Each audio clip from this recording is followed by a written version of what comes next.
মহারাষ্ট্রের মধ্যে এক শয়তান রামগিরি মহারাজ, সেই শয়তানটা আমার নবীর সঙ্গে বেয়াদবি করে, গুস্তাখি করে।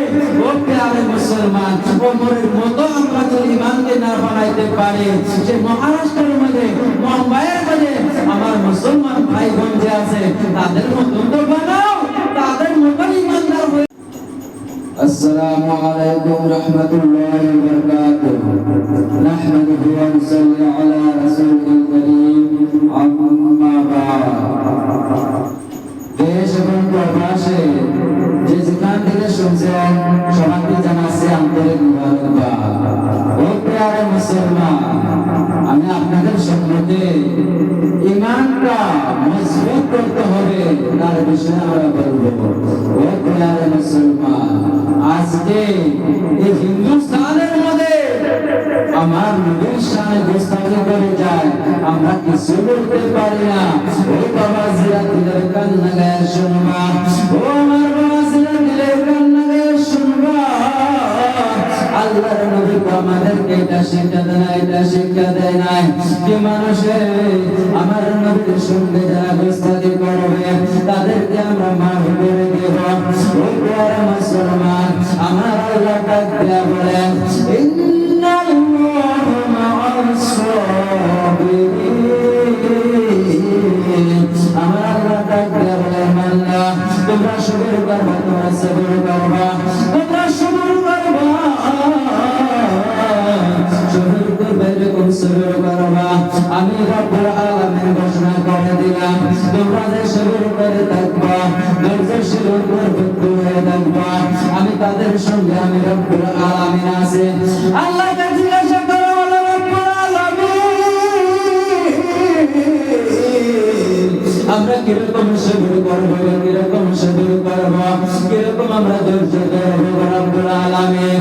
আমার আল্লাহ তাআলা বলেন, বান্দা রে, ও বান্দা তোমরা শোনো, তোমরা শোনো, তোমরা এরকম সবর করবা। আমি রব্বুল আলামিন ঘোষণা করে দিলাম, তোমরা নিজের দিলকে তোমরা ঠান্ডা করবা। মানুষের দিল করে দিল খারাপ কথা বলে তাদের সঙ্গে তোমরা লড়াই করবা না। মানুষের দিল তোমাকে গালি দেয়, তুমি তাদেরকে গালি দেবা না। তোমাদেরকে যদি থাপ্পড় মারবে, তুমি থাপ্পড় মারবা না, তাকে তুমি মাফ করে দিবা। আমি রব্বুল আলামিন ঘোষণা করে দিলাম, তোমরা যদি ধৈর্যশীল হয়ে থাকতে পারো, তোমরা যদি সবর করে থাকতে পারো, আমি রব্বুল আলামিন ঘোষণা করে দিলাম আমি তোমাদের সঙ্গে আছি।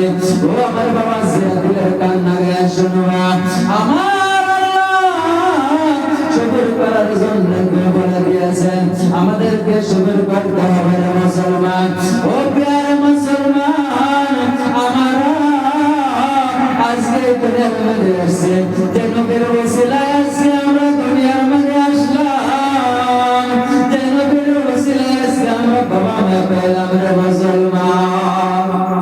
ও আমার প্রিয় মুসলমান, আমার আসামদের মুসলমান ভাইরা বন্ধুরা, ও আমার মাঝিরা বাবাজিরা, দিলের কান্না গায়ে শুনবারে শুনবারে, আজকে আমাদের ইমানটা কিরকম কমজোর হয়ে গেছে, এত কমজোর হয়ে গেছে রে বাবা। আমি কিছুদিন আগে আপনাদের সম্মুখে একটা হাদিস ধরে রাখছিলাম যে সবচেয়ে বেশি নিজের বাবার থেকে, নিজের মায়ের থেকে, নিজের সন্তানের থেকে, নিজের জানের থেকে বেশি আমার নবীকে ভালোবাসতে হবে রে বাবা। ও আমার বাবাজিরা, দিলের কান্না গায়ে শুনবা রে বাবা।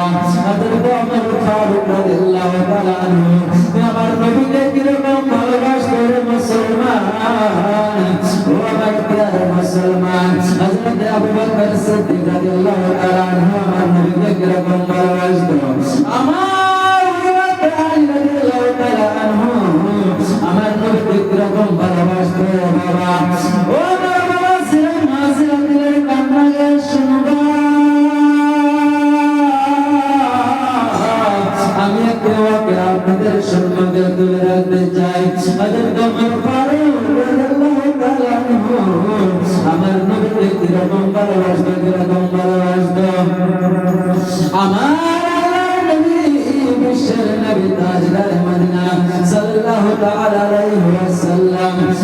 মসজিদের মধ্যে বসে বসে আল্লাহর নবী সাহাবাদেরকে ওয়াজ করে শোনাইতেন কোরআন তেলাওয়াত করে শোনাইতেন কোরআনের তাফসীর আল্লাহর নবী ব্যাখ্যা করে আমার সাহাবাদেরকে শোনাইতেন রে মুসলমান।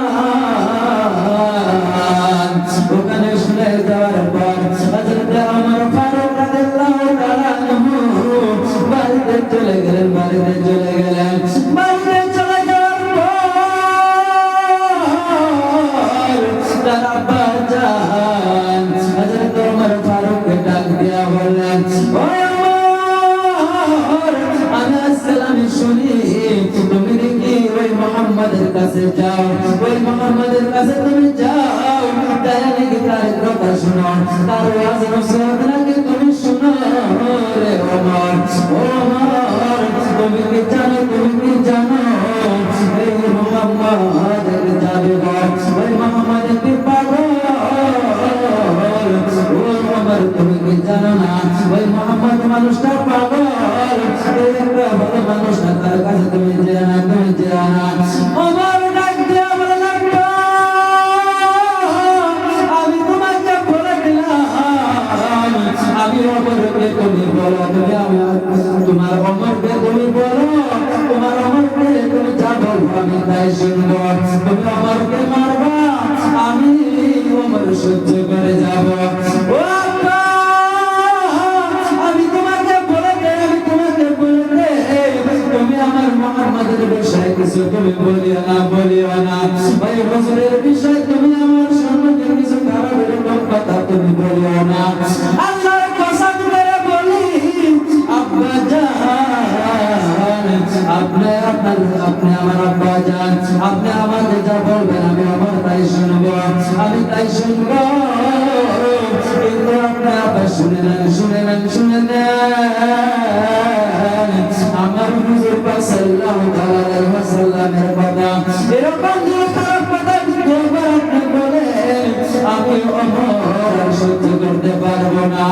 ও আমার দাদানি মুআজ্জার ইসলামিয়া, ও আমার বাবা সিলাত, ও আমার মাজিরা, দিলের কান্না গায়ে শুনবা, আমার ওমর কিরকম নবীকে ভালোবাসতো হাদিস কোরআনের মধ্যে পাওয়া যায় মুসলমান। ও আমার মাজিরা, দিলের কান্না গায়ে শুনবা, হযরত ওমরকে যে তুমি কথা বললে, হযরত ওমরকে বলে, ও ওমর, তুমি জানো না ওই মুহাম্মদ কি পাগল? এই কথা শুনে হযরত ওমর ফারুক রাদিয়াল্লাহু তাআলা আর সহ্য করতে পারলেন না। নিজের হাতের মধ্যে যে তলোয়ারটা ছিল, সেই তলোয়ার দিয়ে আব্বা জানের গর্দানকে নামিয়ে দিলেন। ও প্রিয় মুসলমান, আমার হযরত ওমর ফারুক রাদিয়াল্লাহু তাআলা কিরকম নবীকে ভালোবাসতো, কিরকম মহব্বত করতো। ও প্রিয় মুসলমান, আমার নবীকে এরকম ভালোবাসতো, নিজের আব্বা জানকে কাতল করে দিলেন, নিজের আব্বা জানকে কাতল করে দিলেন মুসলমান। আর আজকে আমাদের হিন্দুস্তানের মধ্যে আমার নবীর সঙ্গে এরকম করে মানুষের বেয়াদবি করে যায়, নবীর শানে গুস্তাখি করে যায়, আমরা তাদের বিরুদ্ধে করতে পারি না। মহারাষ্ট্রের মধ্যে এক শয়তান রামগিরি মহারাজ, সেই শয়তানটা আমার নবীর সঙ্গে বেয়াদবি করে, গুস্তাখি করে। ও প্রিয় মুসলমান, ওমরের মতো আমরা যদি ইমানকে না বানাইতে পারি, সে মহারাষ্ট্রের মধ্যে, মুম্বাইয়ের মধ্যে আমার মুসলমান ভাই বোন যে আছে তাদের মতো তো বানাও, তাদের মতো ইমানদার হয়ে যাও। আজকে নবীর সাথে গুস্তাখি করার জন্য পুরা মুম্বাই শহরকে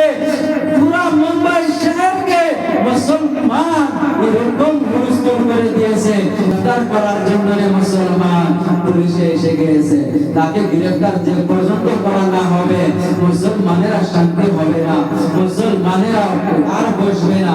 ও আমার আসামের মুসলমানরা, কিছুদিন আগে আপনাদের সম্মুখে অন্তরঞ্জন ভরা শয়তানটা আমার নবীর সাথে এরকম গুস্তাখি করছে। কেন আমরা শয়তানের বিরুদ্ধে কেন আমরা করতে পারি না? ও মুসলমানেরা, আর শুতে দেখো না, আর তোমরা এরকম ঘুমাইও না, তোমরা জেগে উঠো। মুসলমান এক হয়ে যেতে পারে। আল্লাহ কসম করে বলি মুসলমান, এই হিন্দুস্তান থেকে একটি মুসলমানও এরকম হবে না। এই নবীর শানে গোস্তাখি করে যাবে আর আমরা চুপচাপ শুনে যাব। ও প্রিয় মুসলমান, ঈমানটাকে মজবুত করো, ঈমানটাকে এরকম করে মজবুত করো কি নবীর শানে যদি গোস্তাখি করে আমরা তার জবাব জানিয়ে দিতে পারি। ও মুসলমান, আমরা নিজেকে মারবে সহ্য করে যাব, আমরা আমাদেরকে মারবে, আমাদেরকে কাটবে, আমরা সহ্য করে যাব। আল্লাহর কসম করে বলি, নবীর শানে গোস্তাখি করলে আমরা মেনে নিব না, মেনে নিব না। ও প্রিয় মুসলমান, আমরা এক হয়ে গেলে কেউ আমাদের সঙ্গে পাবে না। ও মুসলমান, আমরা এক হয়ে যাই। আপনারা সবাই এই ওয়াকিয়াটা ফেসবুকের মধ্যে বেশি বেশি করে শেয়ার করবেন আর আমার পেজটা আপনারা ফলো করে রাখবেন। আর আমি আপনাদের সম্মুখে এরকম কথা হাদিস কোরআন থেকে তুলে রাখবো। এখানে বক্তব্য করে শেষ করলাম। আসসালামু আলাইকুম ওয়া রাহমাতুল্লাহি ওয়া বারাকাতুহু।